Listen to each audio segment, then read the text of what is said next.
magandang araw na naman po sa inyo. And mayroon na naman po tayong gagawin na ito, maliliit lang. Kalahati lang po ito sa shirt band size na papel. So ayan, 8 piraso po yan. May manipis, so, may makapal naman. So ganun po yun ng mga resibo mga kabisdak. Merong manipis, merong makakapal.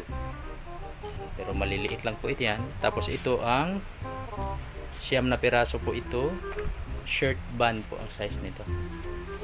May nakatahi na po yan mga kabisdak. Tinahi ko na. So yan. Mayroon din siyang manipis, mayroong makapal. 9 na piraso tapos yan. So isang may-ari lang yan. Tapos ito na po yung board. Nakat na po natin, no? So ayan. Pag-assemble na lang. Kulay pula po yan mga kabisdak, no? Yan po yung gagamitin natin na pang-cover. Ito po yung sample niya. Sa pag nagpapagawa po kasi siya dito, ayan, dinadala po niya yung sample niya. So tayo rin ang gumawa nito nung nakaraang taon 2024. Ito mga nagpunta dito sa akin kahapon. Shout out sa inyo, yung mag-asawang taga Bicol. Hindi ko lang nakuha yung pangalan. So mag-asawa sila taga Bicol. So ayan sir, shout out sa inyo kung napanood dito yung video na to. Alright, so ayan, asimbolin ko muna mga kabistak. Simbol na tayo.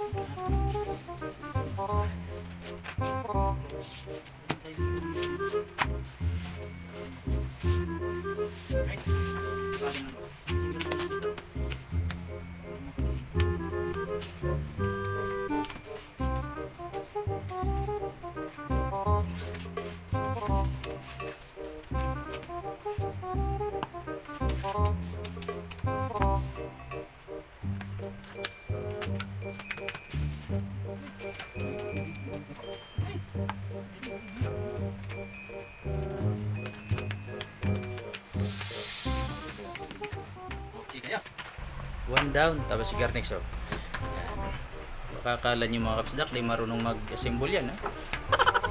Assemble yan, ha? Ito yung mahirap mga kapisdak pag resibo, kasi ito sagad yung sulat sa gilid, so wala na pong trim, kaya ang mahirap nito ang pagpantay. Yan.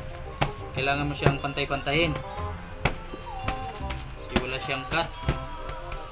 Ganyan ang mahirap, mas matagal kasi ang ganito, pantay-pantay nitong papel kaysa mag-assemble ng cover. Pantay na tapos saka ka magbutas. Sipag mga yung Gardix, December na kasi kaya nagsisipag yan mga kabisdak. Oh no!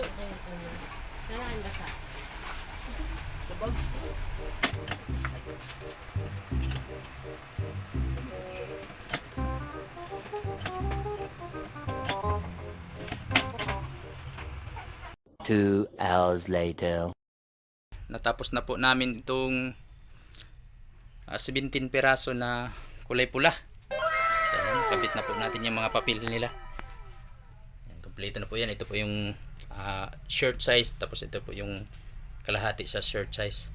So hindi ko na po pinakita kung paano mag plastic at saka pag kabit ng papel dito sa cover, no? Kaya marami naman po tayong tutorial kung paano tayo mag plastic ng cover at saka pagdikit ng papel.